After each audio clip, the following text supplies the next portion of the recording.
You failed the evaluation, and the first thing you did was open your browser and go looking for a firm with easier rules. I get that instinct completely, because it feels like the rules are what beat you. But here is the harder thing I want you to sit with today. It does not matter which firm you pick next, you will get the same result. Because the thing that actually blew up your account is not on the rule sheet at all. It lives in your relationship with the money, and that follows you to every firm you will ever try. And here is the part almost nobody notices. It usually does not strike when you are losing. It strikes right after your best trade of the day. You were right, you were ahead, you finally felt safe, and minutes later the account was gone. Afterward, you wrote one word in your journal: greedy, or undisciplined.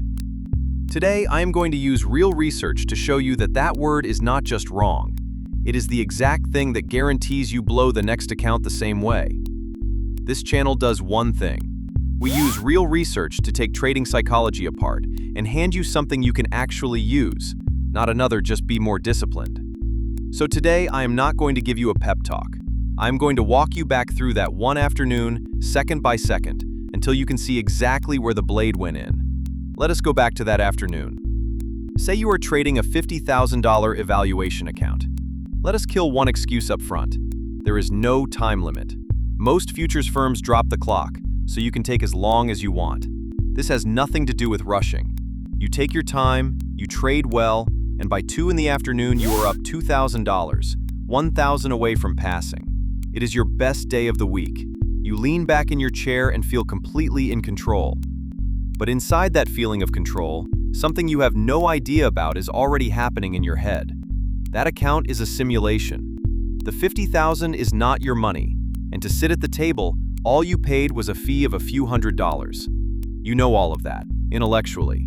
But underneath, your brain has quietly filed it under one sentence. This is not real money. And as you are about to see, that single sentence switches off the one thing that was supposed to save you. So let me ask you something. You are up $2,000 now. You have money in hand. Common sense says that lead should make you more careful, more eager to protect it, right? Well, the truth comes in two halves, and both of them work the opposite of how it feels. Here is the first half.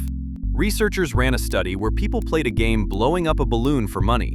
The bigger it gets, the more you earn, but pop it and you lose it all. The only difference between the two groups was this. One was playing with real money, where popping it actually cost them, and the other was playing with fake money, just numbers on a screen. When people were winning, the two groups looked the same. But the moment someone had just popped a balloon, just taken a loss, the real money group immediately pulled back, while the fake money group kept right on pushing. On the brain scans, a real money loss even lit up a much stronger pain signal. Do you see what that means? The instinct that makes you hit the brakes after a loss only switches on when the money is real. The second your brain decides this is not real money, that brake, at the exact moment you need it, right after a loss, is off. And there is a second, finer layer. The same researchers later found that with real money, the bigger the stakes, the more cautious people got after a loss. Your carefulness scales automatically with the size of the consequence. But with fake money, that scaling vanishes completely. Big stakes or small, the behavior was identical. Put those two together, and you can see what was really happening in that account. Because this money was not real to your brain, your risk had already come unhooked from real consequences. You were not trading, you were playing with chips. You just thought you were running a strategy. Now the other half, the hand that is actively pushing you toward the edge. The first half was the brake failing. This half is a foot on the gas. That same line of research found that right after a win, people get bolder because it is house money, the casino's money, and losing it does not sting the same way. And in an evaluation, that voice is even louder because you have one more line underneath it. It is the firm's money anyway. The worst I lose is the fee. So line up the timing. At the exact moment you are ahead and feeling best, one hand is on the gas telling you to size up, and the brake that should stop you is dead because this is not real money. Both happen in the same second. Back to a few minutes past 2. A setup appears on the screen. Honestly, it is a B+, not your highest conviction kind. Normal, you would have scrolled right past it. But today, that voice is there. I am up 2,000. I have money to play with. If I double the size on this one, I pass in a single trade. So you double your position and take it. Then the market does the most ordinary thing in the world, a normal pullback. In your own real money account, the second that pullback started, the brake in your body would have had you out already. But this time, the brake is off. So not only do you not cut it, you sit there waiting for it to come back. And your position is twice the usual size, so the same pullback eats twice the dollars. It hits the line, and the account is liquidated in an instant. And from start to finish, you did not make a single bad technical call. Your strategy was right the entire time. And right about here, a thought pops into your head. Easy. I will just find a firm with looser drawdown rules and a bigger cushion. This is the most counterintuitive part of the whole thing. A looser rule and a bigger cushion do make it harder to hit the line, but they do nothing for the actual disease. And they might even make it worse. Because the more room you feel you have, the less real the money feels, and the harder that brake stays off. You dodge one specific line.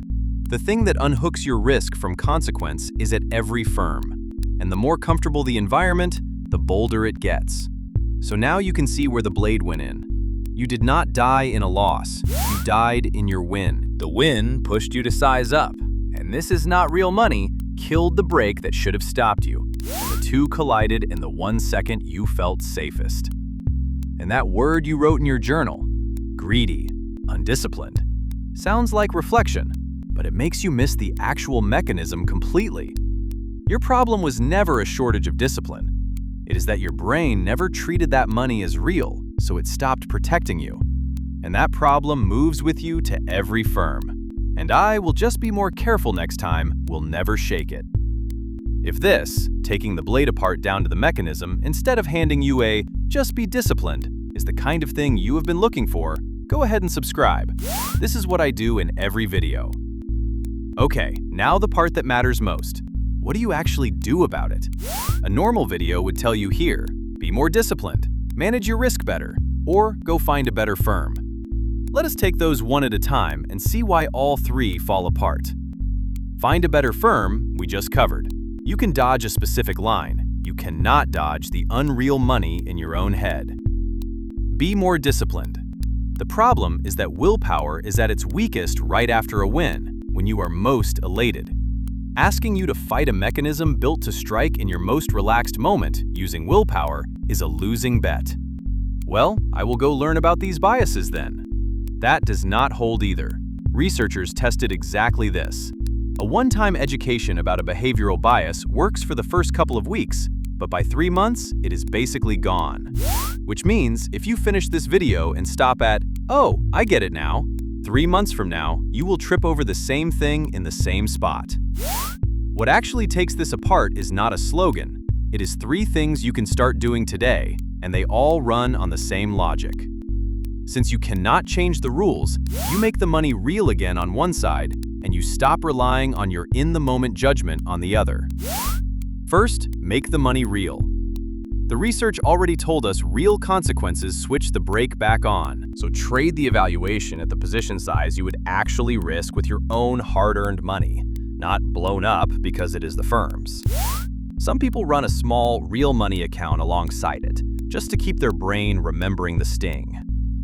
Second, write your rules as if-then statements with actual numbers. Not a fuzzy, I will be careful, but hard instructions you nail down while calm. I trade exactly 2 contracts per setup. I never add to a position that is already in profit. The moment I am down a specific dollar amount for the day, I close the platform. This kind of if-then pre-commitment across 94 studies comes out to an effect size of 0.65, leaving I will try to be disciplined next time far behind. It works because it hands control from the in-the-moment you over to an external trigger. The action fires automatically, bypassing the willpower that is guaranteed to fail after a win. Third, and the most important one, make those rules impossible for the in-the-moment you to override. Because you already know the you that is flushed with a win will reach back and switch off the rule the calm you set, and tell yourself just this once. So soft rules are useless. What you need is an external constraint you cannot cancel in the moment. And that third one is exactly what people cannot do for themselves. Any rule you set, you can also unset. That is why we built Meridian. You set the rules while you are calm, and it executes them the moment the condition fires, and it does not let the heated in the moment you overturn it. It watches, in real time, for that size up right after a win, that loss you should have cut but are white-knuckling instead, and it stops you before the account gets liquidated. The research says the fix that works is to externalize the rule and bypass in the moment willpower. That is precisely what it does. So back to the question we started with. What is this evaluation actually testing? It was never testing whether you can trade with the firm's money. What it is really testing is whether you can make the firm's money feel real again in your own head. Because the moment it does not, you are just gambling with Monopoly cash and calling it a strategy. The ones who pass are not running on more discipline.